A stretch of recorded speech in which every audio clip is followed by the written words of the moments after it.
Hi guys, and today I've got something very special to show you yet again. No, not the cat. These puzzle cubes.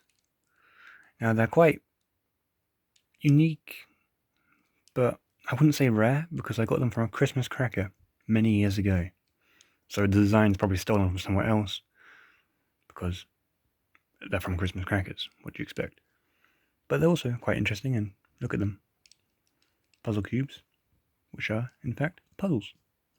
So today I'm going to show you how to do them, and I've got two, so if I get lost myself, I doubt I will, or I struggle with one hand, I just show you the finished result. So take it apart quite simply.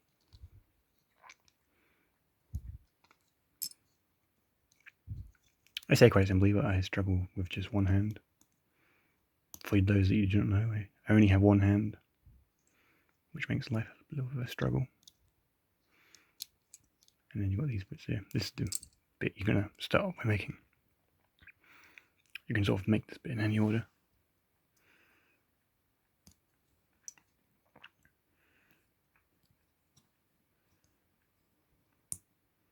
And there you have it, a nifty little challenge for anyone to attempt. Can they solve the cube? Well, you may be wondering, what is the point of it? And to tell you the truth, it's supposed to be a little bit fun, good for your brain, mind game, I don't know. But in actual fact, it is pretty pointless because, well, when you think about it, what is the point of anything really? If you go back in time, we don't really have a purpose, do we? We're just here doing stuff, aren't we? What is the purpose of anything?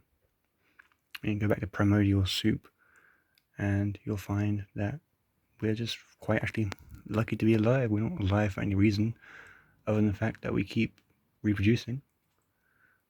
And we only reproduce because that's what got us here in the first place.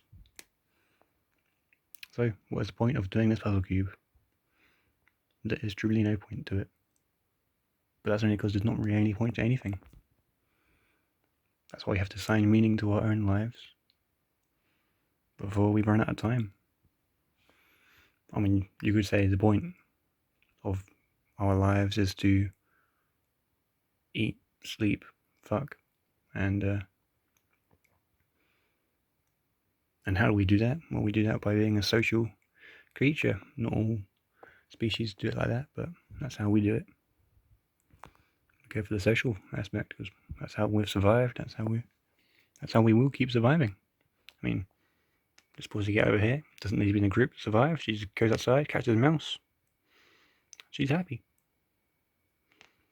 And if she gets urges, well, she comes in the heat and goes meow. And a male cat hears her urges, and he's like, "Oh yeah, that sounds pretty good." So that's why they're not living in groups. But with dogs, they live in packs because that's advanced natures. Like living in groups makes animals more intelligent because there's an inherent form of communication, and humans have mastered it. Deaf people used to be considered dumb, but that's because they didn't have an inner voice. As soon as they learned sign language, they're normal people, just deaf. So imagine if we meet aliens, and how do they communicate? Who knows? But it's probably something that we can't even comprehend. And they consider us like a dog, or a deaf person who just doesn't know the way. So anyway, back to this puzzle cube. How do we solve it with one hand? Well, with great difficulty. I'm not sure if I can with one hand, but I'll give it a go. One hand.